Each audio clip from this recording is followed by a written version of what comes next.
Ladies and gentlemen, I would like to introduce to you Mr. Muhammad Rizwan Saleem Sandhu.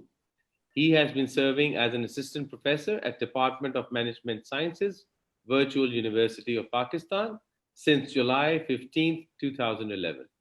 He has served the same university as lecturer marketing from December 1, 2009 to July 14th, 2011. Before joining Virtual University, he served Punjab Group of Colleges for about 6 years as a lecturer of commerce and marketing. During his stay at Punjab Group of Colleges, he taught marketing, entrepreneurship, business law at undergraduate, graduate, and executive levels. He holds an MS degree in entrepreneurship and SME management from Government College University, Lahore. Before MS, he obtained an MBA degree from Institute of Business Administration, University of the Punjab, Lahore. He has presented 8 research papers at international conferences held in Pakistan, and his 5 research papers have been published in internationally renowned research journals. He has special interests in SME clusters, entrepreneurship, strategy, and marketing. He has been currently candidate for a PhD at UMT and working on SME branding. Moreover, he has designed and recorded 3 courses on strategy, marketing, and entrepreneurship at Virtual University of Pakistan. At this point, I would humbly request Mr. Rizwan Saleem to please take on the mic and introduce your topic, which I am going to just state uh, implementing e-learning success story of virtual university. I hand it over to Rizwan Saleem sir. Thank you very much, sir. Bismillah ar-Rahman ar-Rahim. Assalamu alaikum and good afternoon to all the participants. Many congratulations to the organizers of this online SMET, which is no doubt a step in the right direction. And I also thank to the organizers and my own university for giving me the opportunity to share the implementing e-learning, the success story of Virtual University of Pakistan. Uh, I must mention a couple of things before I formally begin by my presentation on implementing e-learning, the success story of Virtual University of Pakistan. That this COVID-19 has certainly made all of us to leapfrog. What it would have taken years to reach the point we have reached at in last 2 months. This is Mr. Rizwan, again reinforcing. Yes, please. could you adjust your mic a little bit so that your quality of sound could be a little bit more crisp, if you would like that. Mm, is it Is it fine better? right now? Is it better? It's better now. Yes, sounds better. Thank you. Okay, So let me thank you. continue with Yes, please. Sorry for disruption. I just wanted to no, make it no because it's a problem. virtual thing. I didn't No mean to problem disrupt, at but all. thank you. No All right, problem go at ahead. all. No problem at all. I'm just sharing my screen with all of you uh, so that we can also go with the presentation right now. Is my screen shared with all of you?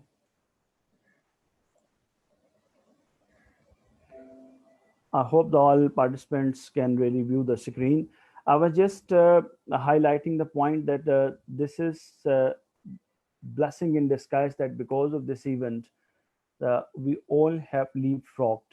We have reached to the point which normally we would have taken years to reach at. And thanks to the again to the COVID-19, that this has certainly made the listening about e-learning and distance education more and more acceptable for the people, which was not as acceptable in few years because of the predominant role we have in our society of the conventional educational institutions. I believe that COVID-19 is unprecedented, no doubt. But what I have been monitoring over last 2 months, the response to the COVID-19 by our educational institutions is also unprecedented. Our not only our private sector but also the public sector institutions have really very well responded to the challenge, and they have adopted the distance education and e-learning techniques for educating the children. As you all know that the virtual University of Pakistan is the second distance education, but a pioneer e-learning university in Pakistan. And it is second because before that the Open Alam Iqbal Open University was also there, but it was using more conventional or traditional modes of correspondence in the distance education. But the virtual University of Pakistan is novel in the sense that it was ahead of its time. But today, we see that the most of the people are talking about e-learning, but this is the university which started talking about e-learning, rather implemented it almost 18 years ago. And right now, it's a mature university which has got a mature model, and it can offer many lessons to all those institutions who are interested to take e-learning as the mainstream education. Let me proceed with my presentation for next 20-25 minutes. Would try to just highlight some of the aspects of the success story of the Virtual University of Pakistan, which is a federally chartered university, and what it has achieved over last 18 years, and how its existence, its growth, its progress uh, is a precedence, is an example for others to follow. Because our challenge in the domain of educating young Pakistanis, who are more than almost 50% of our population, is still great, is still huge. The over last 18 years, the challenge of educating or Pakistanis or making higher education accessible for more and more people has become even more challenging, is more severe, and we still, the Pakistani higher education institutions, there are many now, but still they are not able to cater to the capacity, cater to the requirement of our sector. Let me begin with a question: that is VU different? I remember that back in 2010, 2009, when I joined Virtual University of Pakistan after serving for 6-7 years in the conventional education, the question I had in my mind: that is virtual university different? And I kept on exploring the answers to this question over last 10 years. And right now I'm in a position to answer the question: that is VU different? Is VU different means that is online education different? Is e-learning different? There has been impression in the minds of the people that the distance education or e-education is different, or maybe it is inferior somewhere. But this is not true. What is answer to this question? But my answer simultaneously no and yes. This may be interesting for you, that why no and how no and yes can be the answer of the same question. Let me just explain in a detail. This would be also unfolding the virtual university model. Is VU different? I believe my finding is no, virtual university is not different. Because why it is not different? Because it does what all other universities do. Think of a conventional university, think of your university you are teaching at, you are studying at. Think what your university can do. The all university can do in a brick and mortar model, in a conventional environment, the all virtual university can also do. So in this respect, virtual university or the virtual education is not different. Yes, it is different. Where it is different? Man, my finding over the last 10 years, as a student in the virtual, as a faculty member, and simultaneously as a student of understanding the virtual or e-learning mode of education, that it is different. Yes, it is certainly different because it does things smartly. On one angle, that virtual university or the virtual education can do all the things other universities can do in the normal course of business. Yes, it is different because it can do it better. Because you don't know in the conventional education that's what is really the quality of teaching behind the door, or whether it is consistent all the time or not. But in the virtual education, when you are using the recorded videos, you have to give a quality which is uh, always questionable, which only auditable by the audience, and you have to put it on the open forum. So the virtual university is different in the sense that it does everything other universities do, but it do it in a better way. It do it does it in a smart way. How it does in a smart way would be unfolding my presentation. Let us begin with the vision of the virtual university, and I let me just mention for a while that the vision and mission statements written of the virtual university here are not just the formalities. This is what the virtual university really means, and this is what university is doing. But its vision is to become an internationally acclaimed technology-based university that improves access to higher education while maintaining the highest quality standards. You know that the two rectors, the Dr. Muhammad Aslam and Mr. Naeem Tariq Sahab, and other participants in the opening sessions, with reference to the e-learning, their main focus was on making the education accessible. Right now, after COVID-19, what we all have achieved through the e-learning, we made the education accessible in the circumstances where it was no more accessible under the traditional model.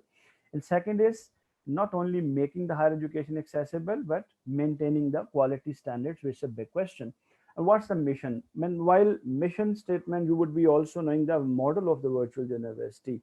That this mission is what actually virtual university is doing to provide the highest quality of education and research opportunities to all aspiring students, irrespective of their age, gender, religion, and geographical location, by using modern ICT with content developed by top experts of their respective fields. To train students to grow in their professional lives and inculcate an entrepreneurial mindset with high ethical and moral standards to become a productive part of society, to provide the best working environment to faculty and staff to create a culture of research, innovation, and cooperation, to promote the philosophy of knowledge sharing by providing free and unhindered access to all of its educational content. Because whatever the educational content virtual university has developed in the form of the videos and other things, this is openly accessible for all. There is no barrier, there is no restriction. So this is what the promised virtual university is fulfilling. So this mission is what virtual university is actually doing. Let's go through the brief history and the milestones of the university, because this is about the success story of a university. Its project was started back in November 2001, almost 19 years ago. It was inaugurated by the then President of Pakistan on 23rd of March 2002 to start as a project of e-learning university. It started after 2 days of inauguration its classes on 25th of March 2002, and it was granted federal charter in the same year on September 11, 2002. And September 11, it's it's an important date in our history, because the very day our founder Qaeda Azam Muhammad Ali Jinnah died, and it's the very date on which the virtual university was granted the federal charter. Then the university in June 2004, it started its television channels. Two television channels were started, and there were two fully digital studios, non-linear editing facilities, then multimedia assessment management system, and then Earth station using ParkSet 1R. In-house production of video lectures was started in July 2004. And these are some milestones I would be very quickly going through. That it was granted the federal charter in September 2002. The university launched its two television channels, VUTV1 and VUTV2, March 2004. University added two more channels to its television network in 2006, VUTV3 and VUTV4. Then VU went global. It placed all of its recorded lecture in June 2008 on the YouTube, making accessible for all. Then the university launched its unique examination system in October 2008. This is the really system which all our universities would be requiring as far as the assessment is concerned, because in the COVID-19 environment, we have made our educational content available to the people, but how to assess, still it's a major question. The virtual university uh, launched its state of the art examination system in October 2008, which now over the last 12 years has really added many new features. In 2009, university's enrollment exceeded 50,000 students. In 2011, university launched VU Open Courseware website, which is Open Courseware, You can go and you access all VU resources. In 2012, VU's Open Courseware website was declared the best website of the year by the World Consortium. Then in 2012, Virtual University made its examination system available to NUST for conducting its entry test. Currently, the National University of Science and Technology, Islamabad, conducts all its entry tests using the Virtual University's examination system. In 2012, university reached to the 100,000 enrollment mark. Then university in 2012 offered and provided its all educational resources free of cost to all other universities. Still, this offer is still available. If any university wishes to get educational material on transferred on its servers, the virtual university can still do this. Then university in 2014 partnered with a German technical institution in Punjab University to launch its BA in technical education. Then in 2004, university provided its learning management system to the Concordia colleges, which is perhaps the first in Pakistan at college level using the blended learning or hybrid model in the private sector. In 2014, university also achieved another milestone and it's launched its programs in the life sciences domain in biotechnology, bioinformatics, zoology, and other. Then in 2014 September, university also launched its distance education journal. In 2014 November, university launched its global languages website. Currently, this website offers free of cost basic language training videos on Chinese, French, and English, and there are many more languages in the queue to be offered. University launched in the same year, 2014. It's a very important year. It's Life at VU, which I would be explaining in a while. Then university in 2015 launched its PhD programs in computer sciences and in pro sciences. Then university set up in 2017 its student startup business center for developing entrepreneurship among students. University in 2018 launched its mobile science lab, which is also a unique feature that your university has developed a lab on wheels, which moves from one city to another to provide practical facilities to its students. The university last year achieved a major milestone of hosting AAOU for all of you because they are new in the environment of distance or e-learning in digital education. AAOU is Asian Association of Open Universities. This is the most prestigious and largest Asia level forum of all open distance and e-learning universities. And hosting its conference was really a proud moment for the Pakistan.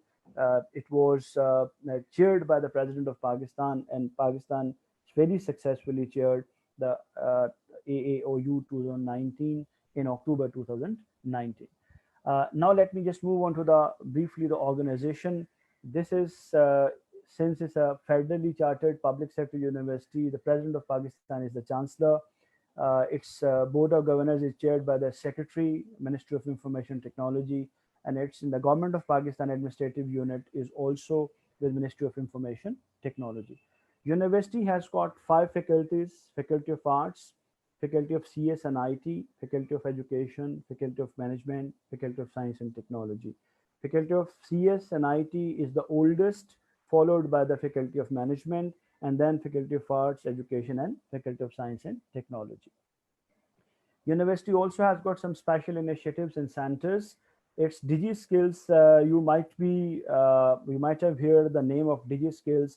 It was the initiative of the previous government to train youth of Pakistan in the digital environment to equip them with the digital skills. And this project was handed over to Virtual University, which has to date trained to thousands of youngsters in Pakistan. They've equipped them, they've enabled them to earn in the digital environment. You all can visit the DigiSkills website for further details. The university also has got a directorate of quality enhancement supposed to take care of the quality issues. Then we have also have got an ORIC Office of Research, Innovation and Commercialization, like any other university. The university has got the Student Startup Business Center, which focuses on encouraging entrepreneurship among the students, and we VU Mobile Science Lab. These are just a few initiatives in special center. University has got a whole range of these special initiatives and centers. Because of the limitation of time, I've just selected a few prominent one. This is the picture of our biological lab, VU lab on wheels. This is before you on the screen. You see there's a bus, and in the bus there are seats. There's a bus. This is a lab, which moves from one city to another city. We don't deprive our e-learning students from science subjects and from the lab facilities. We go to their doorsteps as per our promise, the world-class education at your doorstep. These are not the pictures of any brick and mortar lab. These are the pictures of a set lab in the bus which moves from one city to another, and the students really take the lab work there along with the instructors. This is life at VU. Ladies and gentlemen, generally there used to be a question that, and there still is a perception that what a brick and mortar model university, a conventional university, can do in terms of providing socializing and therefore skill building opportunities for the students, maybe a virtual university cannot do. But the virtual university in 2014 launched Life at VU. It launched different clubs. It has got camera club, character building society, debating society, fine art society, performing arts. It has got so many societies that there are students across the Pakistan, across the Pakistani nationals, across the world, that are members of these societies. And every year a student week is organized at two levels. At first regional levels, activities are done at local and regional levels, and then those who are the winners of the regional level activities, they gather in Lahore for the central activity. And this is how the virtual university has also overcome the barrier of providing this facility of socialization to the students. And you can just imagine that what would be the level of that event, in which from more than 100 cities of Pakistan students are participating, and what is the learning level of those students who are meeting with them, and what is the level of exposure and level of confidence. This is a very, very important initiative. So this is no more a barrier for a virtual university or for the e-learning goals. There are some key statistics I would just like to share with all of you. But before, the keep this in mind that the virtual university, when began its operations in 2002, on 25th of March 2002, it only enrolled 500 students. Those were present in 18 different cities of Pakistan. This was the modest, humble beginning of the virtual university. And over last 18 years, right now, you find that where the virtual university has reached, its total student enrollment has touched the more than 300,000 students. 3,23,421 students have so far enrolled in last 18 years the virtual university programs. Out of these, 68,467 students have passed out, and total currently, when our rector, Wadi rector, shared that for this time more than 13,000 students have got admitted for spring 2020, and total students who have enrolled their courses at different levels in different programs for spring 2020 are 76,823.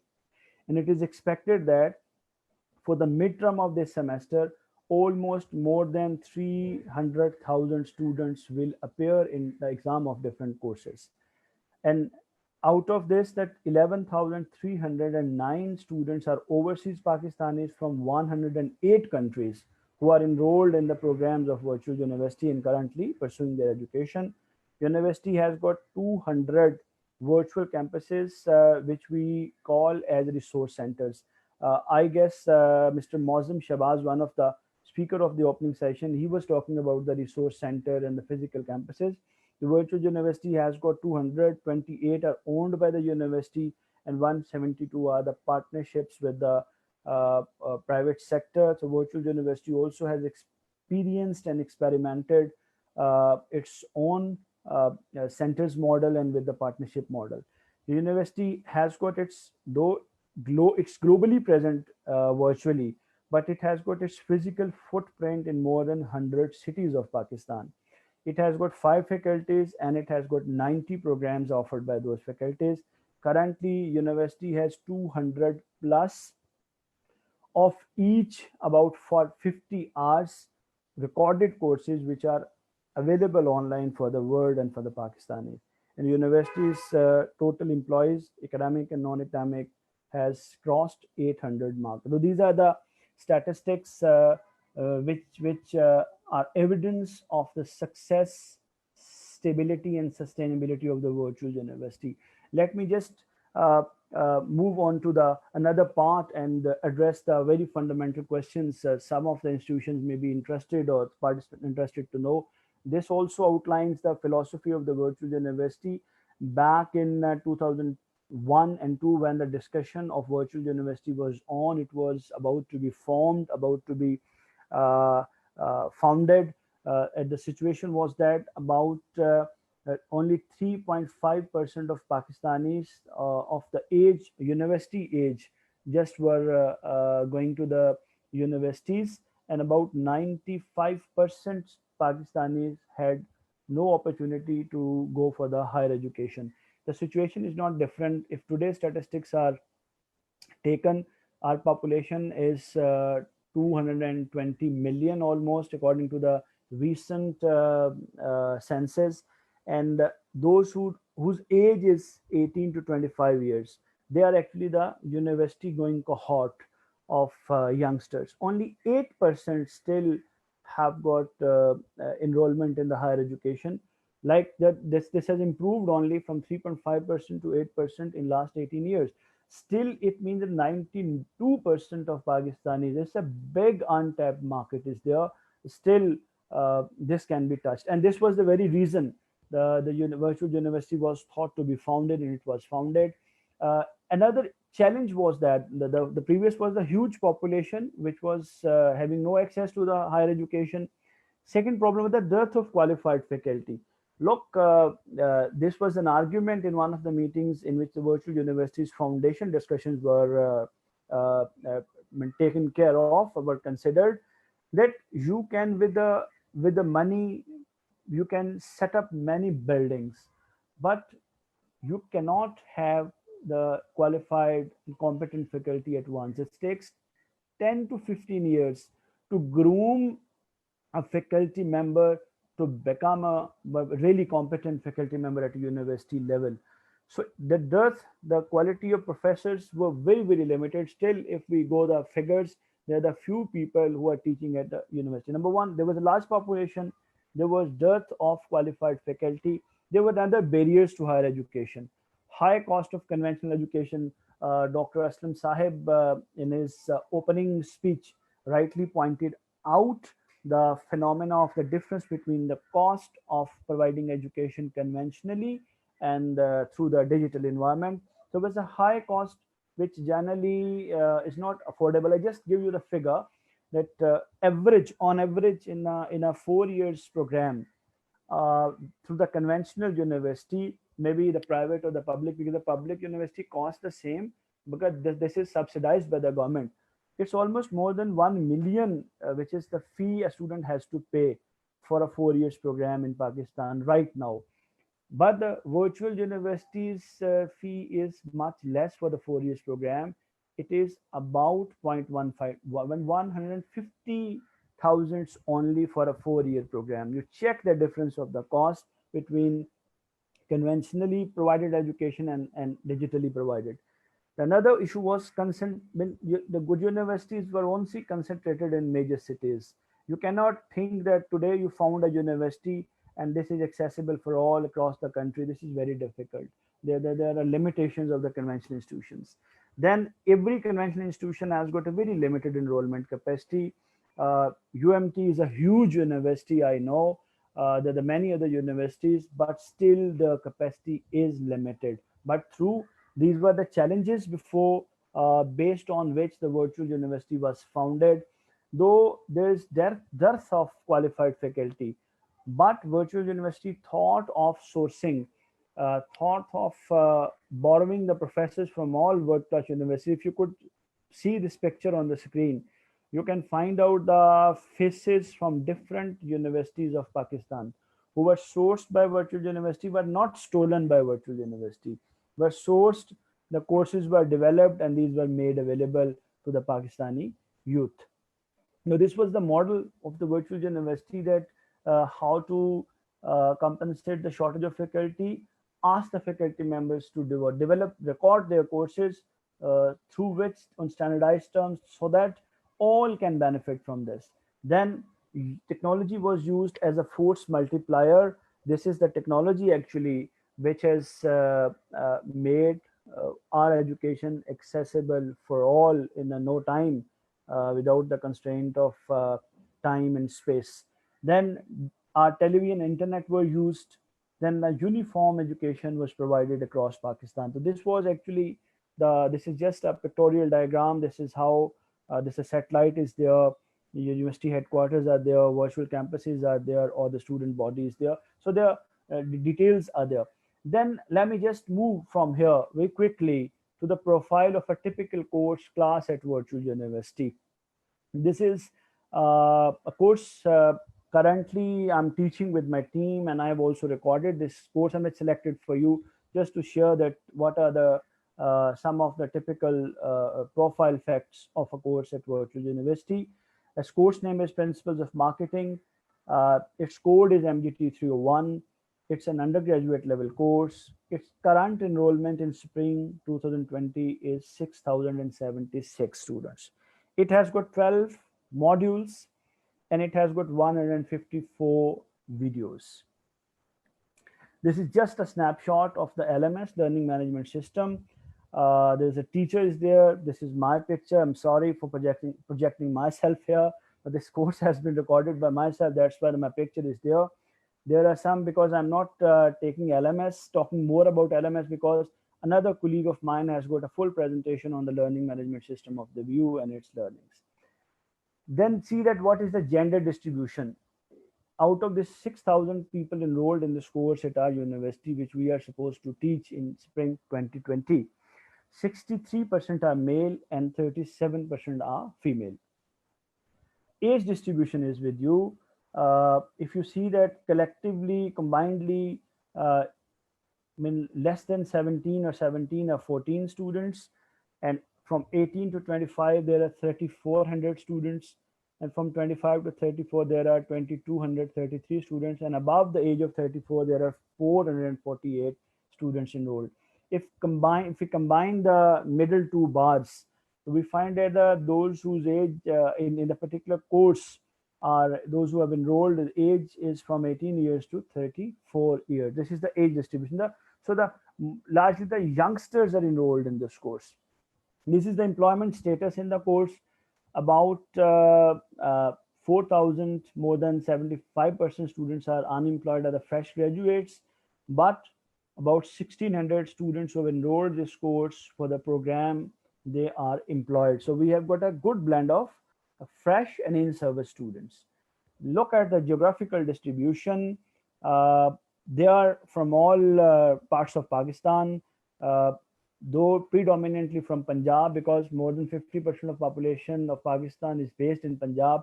There are 5,000 students from Punjab, different cities of Punjab.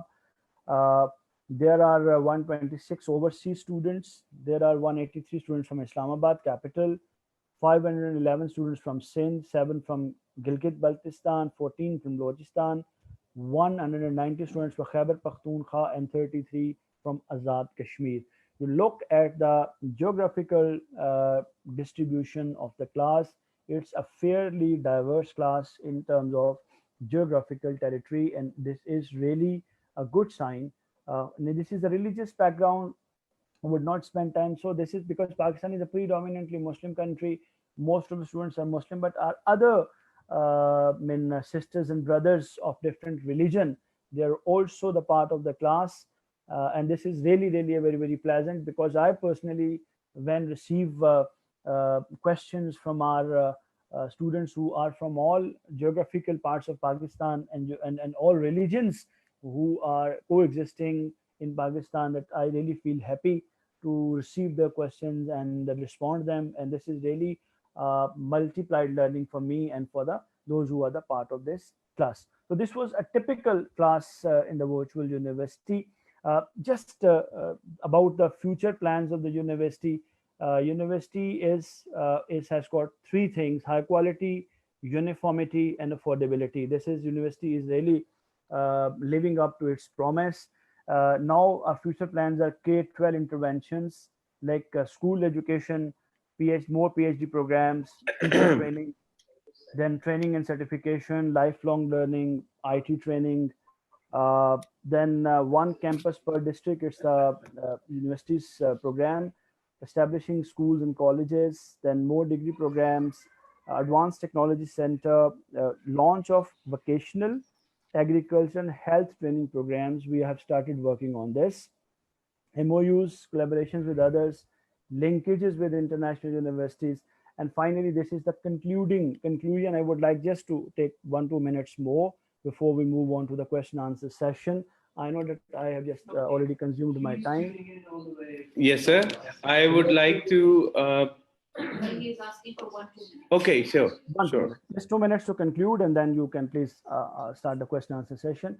Just conclusively, the Virtual University of Pakistan was founded to make higher education accessible for a large number of Pakistan nationals, both within and outside Pakistan, without any compromise on the quality of education. The challenges of VU included geographically dispersed population, shortage of funds, shortage of professors, and delivery of fast and quality education. Keeping in view the challenges, Virtual University of Pakistan was modeled by using information and communication technology to deliver world-class but affordable education sustainably at the doorstep of the population. The university, which was started with educating 500 students in one faculty in 18 cities of Pakistan back in 2002, has now hundreds of thousands of students on its roll in 5 different faculties from more than 100 cities of Pakistan and 50 countries across the globe.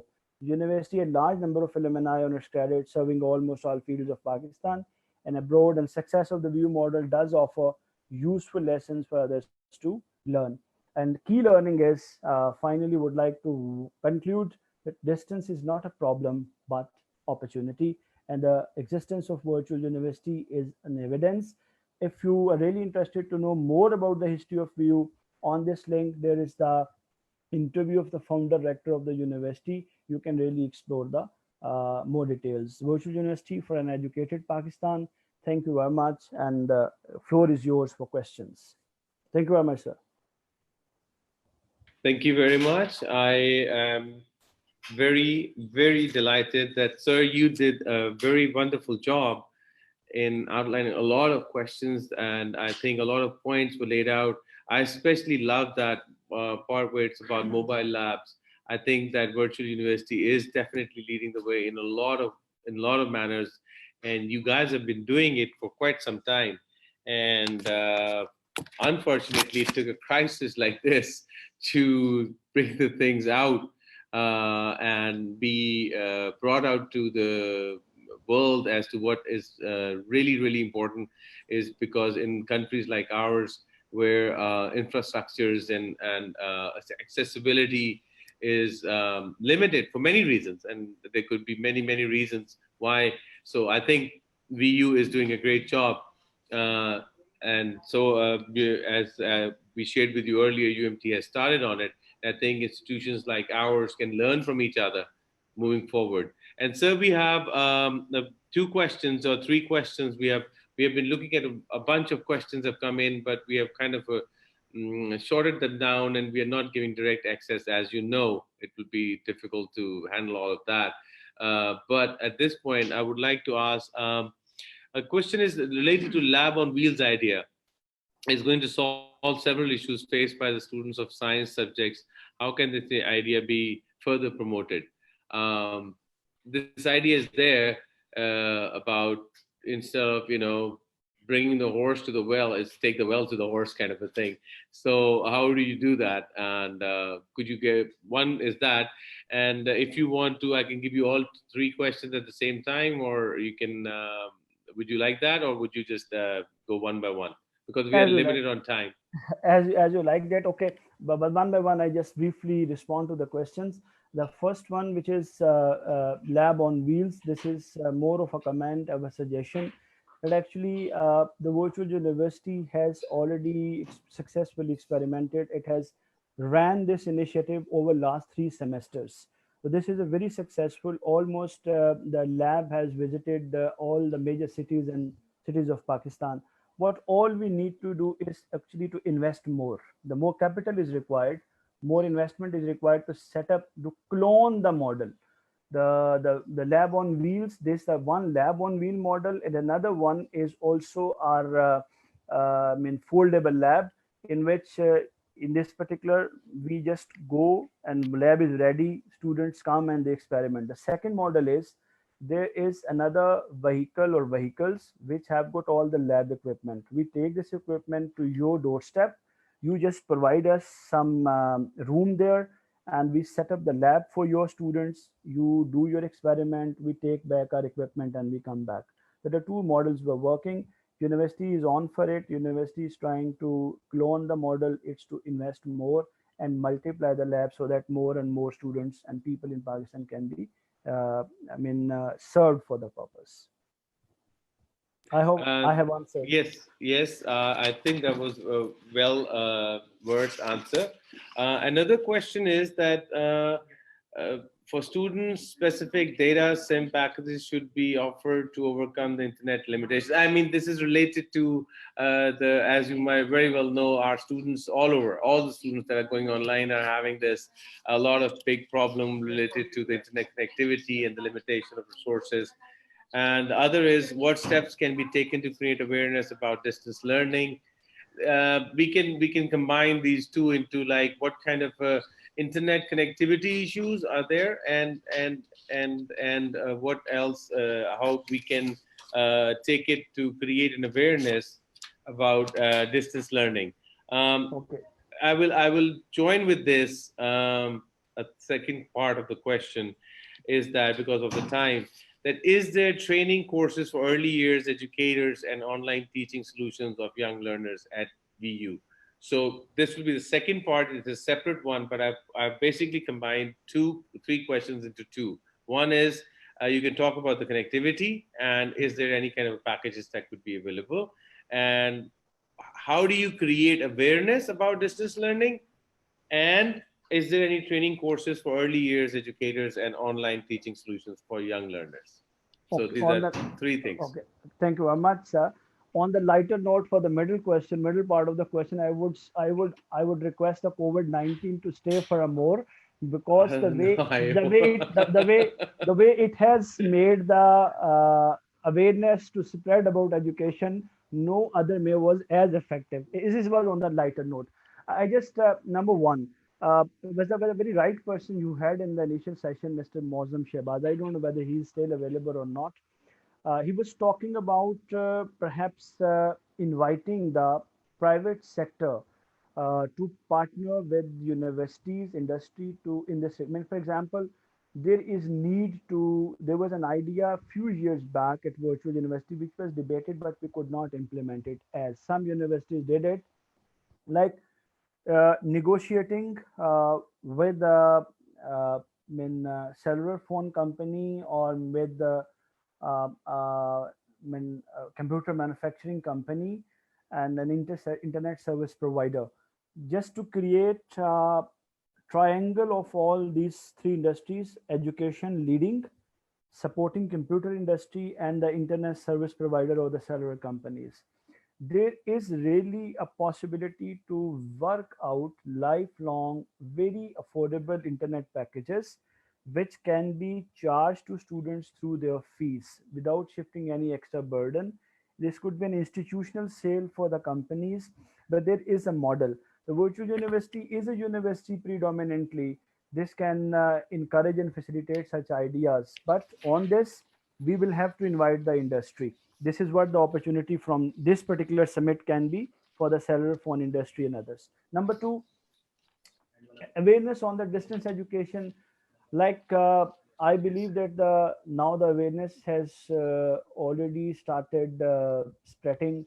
Like your initiative is the one initiative, because because I am the student of marketing basically. I always believe that in educational institutions the real marketing comes through events, and events are the educational events, and this is Right. the right step you have taken. I believe you need to regularly schedule such type of summits and invite more and more participants. Number three, I, yes, yes, please, sir. You I'm comment just on saying this? that we're right on that spot. I'm sorry, I have to keep time too because Okay. we're right there. Okay. Thank you very much. Thank you very much. Some last part, the virtual university has got number of courses for the beginners, for the trainers, and more courses we're going to develop with the Pakistan Engineering Council. We are developing for the Prime Minister Youth Program. Many more courses are in the process, and DigiSkills offers a number of brilliant courses. If you visit the DigiSkills website, it offers brilliant courses for trainings, and this is what, and the more can be thought. So thank you very much, sir. With this, if any question, I'm here to answer. Mr. Rizwan, I really, really appreciate the time that you have taken out, and you have given a very detailed information about VU, about how we can move forward, how things can change. And yes, as we did talk lightly, a lot of people are saying that because of this pandemic, we have been pushed to this. But no, none. I would like to say to all the people who are here, the VU has been doing this for almost 20 years. So this is not like it was a pandemic that got it to this point. This has been already been there. UMT has been working on hybrid model or trying to get into a hybrid model for the past few years, and working on classes which we could have done or we were trying to do on like online classes, online courses for faculty, for students. And yes, because of this crisis, it has come more to light